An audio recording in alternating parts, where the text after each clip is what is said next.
Ay kişi sen Nazlı'na niye gelirsen? Sakızı da bakmırsan sen. Hadi vaktine gel. He. Niye Nazlı'na gel? Saat vaxtına gəl. Ay saat məmləyim mən özüm. Nətər saat məmləyini var? Mən saatla işləyirəm ki. Saat işləməz. Mən başa düşmürəm. Mən dövlət kişidir, nə işim. Dövlət kişinin neyinirsən ki? Buranın məsuliyyəti boyunca sənsən. Gəl məsuliyyət boyunca. Məsuliyyəti. Bəlkə də harası qol çəkmişəm. O gərək qol çəkəsən. Siz istəyirsiniz ki, mən boynuma basınız ki, məsuliyyət qarışım. Mən heç bir şey qol çəkməmişəm, heç bir şey atmamışam. Qol çəkməkdə gedir söhbəti. Nədir? Siz kişilərin sözü qoldan ağırdır. Ay, bax, mən demək düşünürəm, nəsə uğurlarımsa eləsə mənlik deyil. Özdə mən bax, belə işləyirəm. Kevim istəyirlik gələcəm, kevim istəyirlik gələcəm. İstəyirsiniz, istəyirsiniz işləm.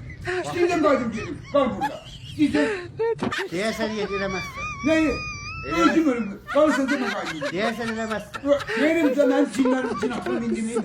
Deyəsən eləməzsən. Ne eləmərəm? Eləməzsən. Canın üstünü qalmayacaq. Qal deyəcəm, söz deyəcəm sabah sana. İşlərin beşi burada ağara qalsın, olsun peləsə zaten qırılıqdır. Deyəcəm sana.